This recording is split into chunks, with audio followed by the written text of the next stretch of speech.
Shalom, selamat pagi saudaraku. Kembali pagi ini kita bertemu dalam kasih dan anugerah Tuhan. Pagi ini kembali saya menyapa saudara dan mengajak saudara menikmati berkat Tuhan melalui sarapan. Satu hati, raih harapan. Firman Tuhan adalah harapan.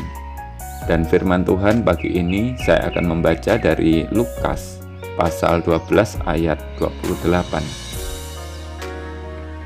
Jadi jika rumput di ladang yang hari ini ada dan besok dibuang ke dalam api, demikian didandani Allah. Terlebih lagi kamu, hai orang yang kurang percaya. Memperhatikan halaman rumah yang kami tinggali, ada yang menarik di sela-sela paving block yang tertata rapi. Ada rumput yang tumbuh di sana.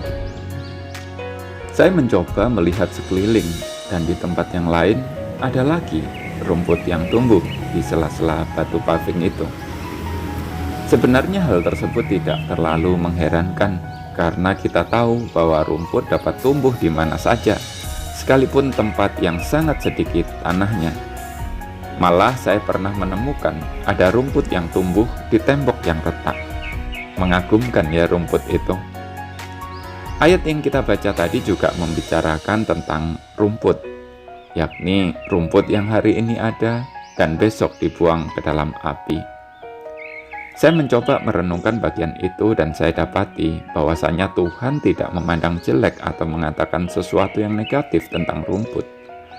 Malah Tuhan mendandaninya. Rumput hanya sebagai pembanding untuk orang yang khawatir, supaya mereka berpaling untuk melihatnya dan belajar darinya. Rumput yang hidupnya hanya sebentar saja diperhatikan dan dipelihara Allah. Dari pengandaian itu, seharusnya kita malah belajar tentang kebaikan atau kelebihan rumput. Seperti yang kita bicarakan di awal tadi, rumput mampu hidup di tempat-tempat yang paling sulit sekalipun. Ia hidup di mana saja, termasuk di celah tembok yang tanahnya sangat terbatas. Itu memberikan kepada kita sebuah pelajaran agar kita dapat beradaptasi di mana saja dan mampu memanfaatkan peluang sekecil apapun untuk hidup dan memberikan pengaruh di sana.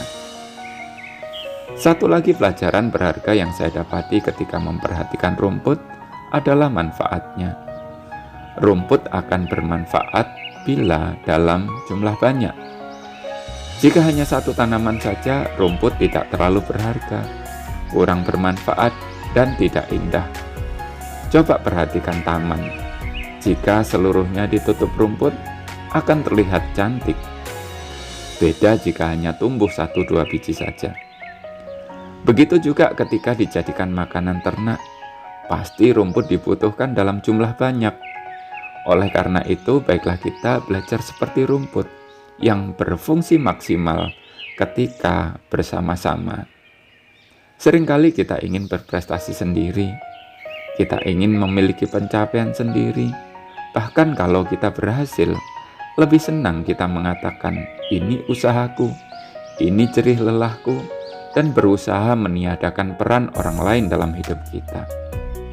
Sebenarnya kita harus sadar bahwa tidak ada sesuatu pun yang kita peroleh sendiri. Semua butuh orang lain.